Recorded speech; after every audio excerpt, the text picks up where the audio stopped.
In a world full of questions and doubt on display, one voice stands firm, it's Enoch Hay.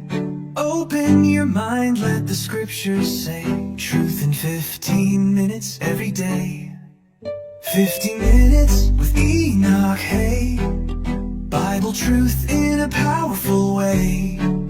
Critics talk, but he's here to stay. Breaking it down, the Enoch Hay way. Okay, take it away, Enoch. Hey.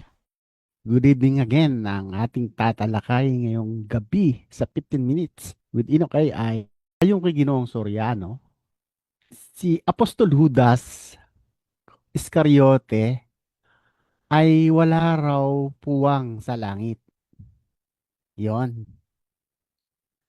I-play po natin yung kanyang sinabi. Actually po, napakahaba ng video na to. So, ang ginawa ko, kinuha ko lang yung kanyang paghatol kay Apostol Judas. Let's roll it.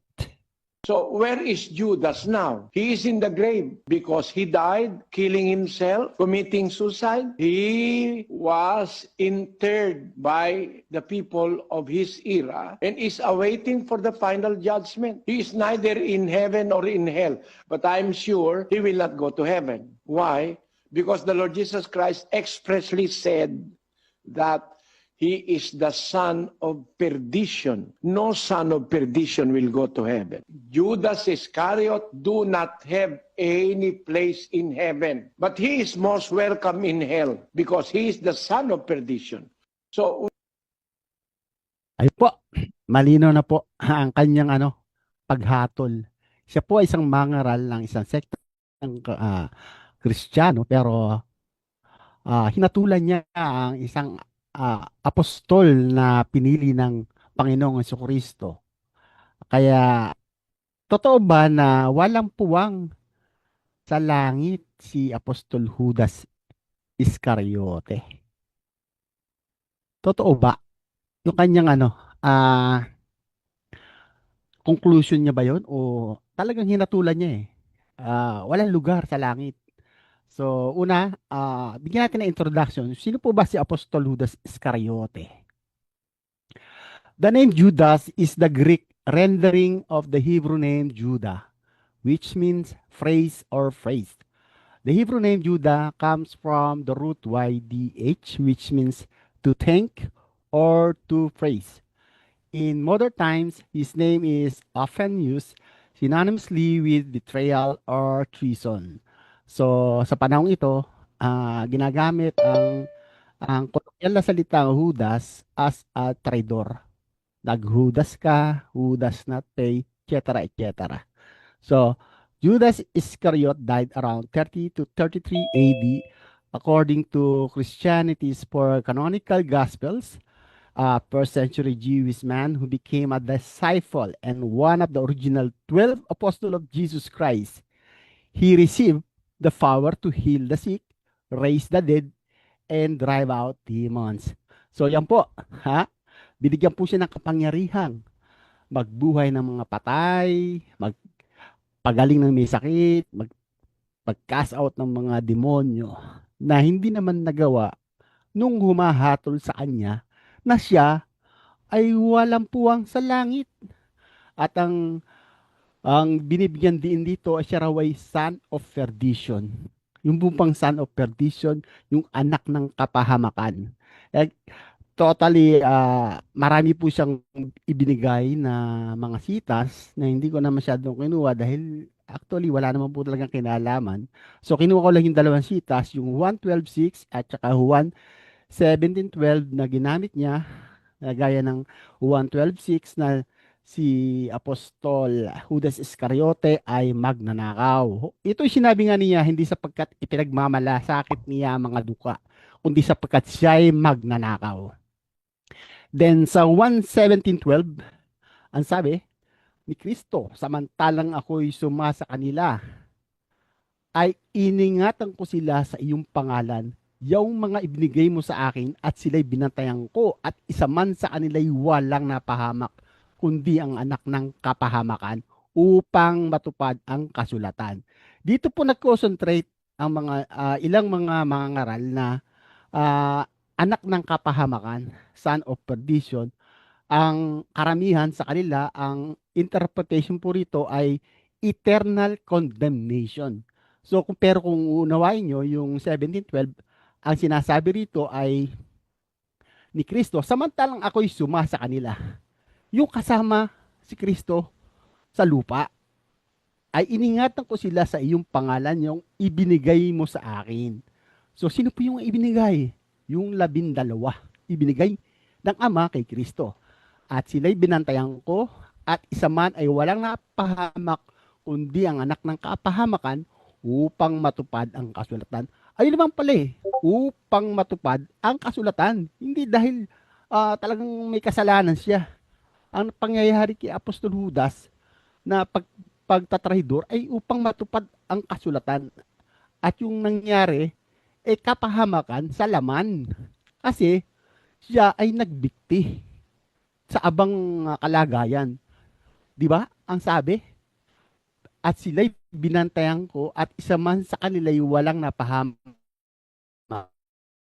Yung 11 po, nung ang pangit, after 40 days, doon na po napahamak sa laman yung mga 11 apostol.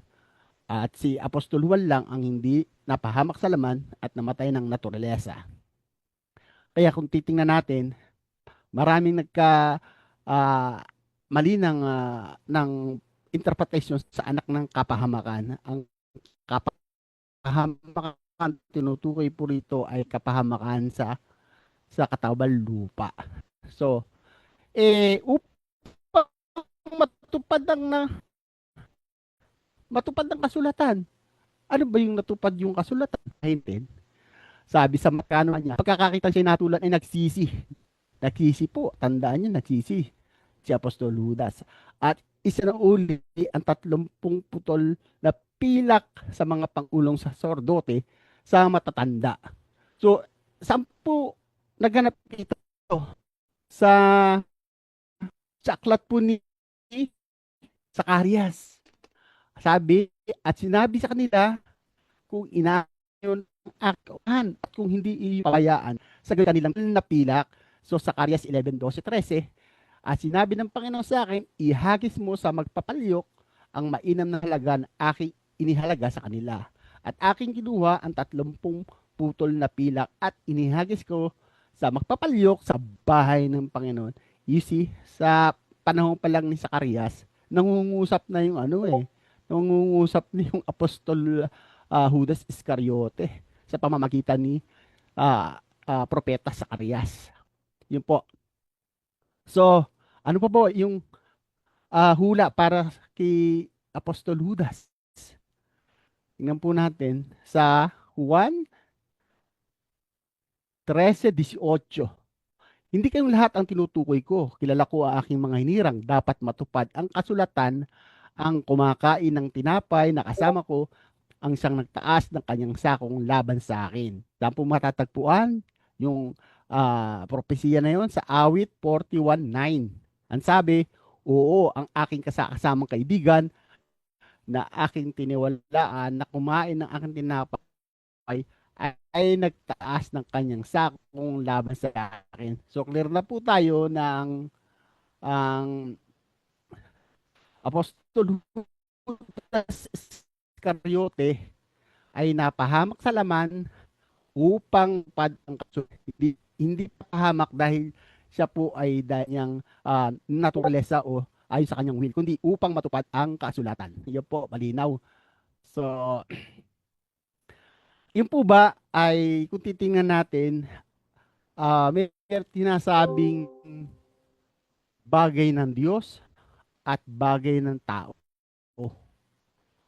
Kung titingnan natin na si Apostol Judas ay nagtraidor kay Jesus, siyempre, sa ating pananaw sa bagay ng tao, ay napakawalang iya nga po yan na apostol. Mantak mo, tinraidor niya ang kanyang Panginoon. Pero iba po ang sitwasyon sa bagay na ito kasi mayroon pong mababasang bagay ng Diyos at bagay ng tao. sa Mateo 16:23. Ganito po yung pangyayari kay San Pedro at sa Panginoong Hesus.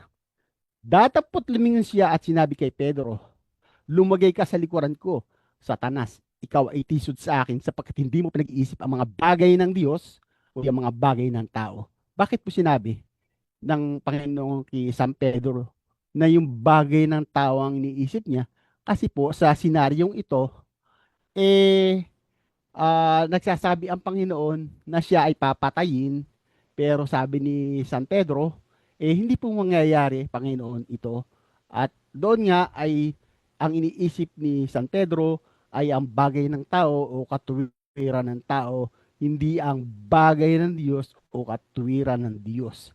So malinaw po na ang pangyayari na to ay hindi natin pwedeng isipin sa pananaw ng tao.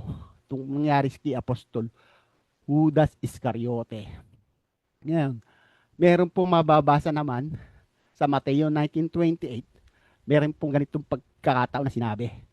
At sinabi ni Jesus sa kanila, katotohanan ng sinasabi ko sa inyo na kayong nagsisunod sa akin sa pagbabagong lahi ng pagkauupo na ang anak ng tao sa luklukan ng kanyang kaluwalhatian, kayo na may magsisiupo sa 12 luklukan upang magsihukom sa 12 angka ng Israel. Kasama po si Apostol Judas sa pangakong ito.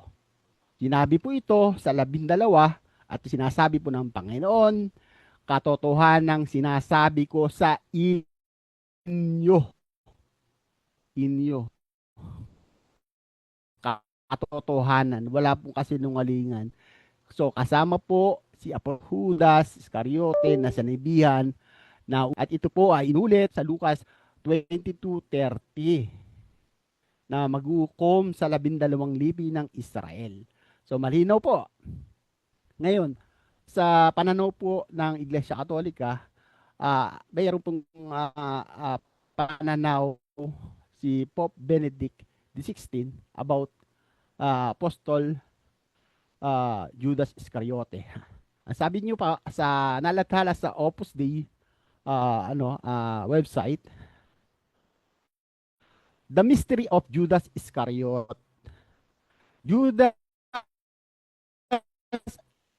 accompanied our Lord in his public life, but in the end, this is not for us. In his address, how this apostle played a role in God's mystery of salvation. Ito po ang grade 16 po. Benedict XVI o ito sa lahat na nanauli at kailangan po ito ang imperno o sa langit. Pero malinaw, sinasabi sa Timoteo 2:4, sabi po ng Diyos, ang may ibig na ang lahat ng mga tao ay mga ligtas at mga kaalam ng katotohanan. So, si Apostol Judas po kasama po sa senaryo ng pagliligtas sa sais na ibinigay ang kanyang sarili na pangtubos sa lahat. Nagpapatoong mahayag sa sariling kapanahunan. Nakita nyo po na kasama po ang Apostol Judas sa plano ng kaligtasan na ibinigay ng Panginoong Diyos o Ama ng Panginoong Jesucristo. So, yun lamang po aking may share ngayong araw na ito. Maraming pong salamat. Back to you, Brox. May 2 minutes ka pa. Wave na ba? Wave na yan, Brox. Okay. Yan po ang 15 minutes with Enoch. Hey.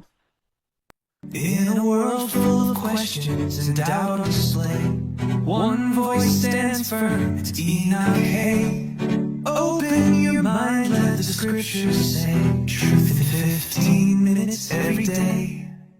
15 minutes with Enoch. Hey, Bible truth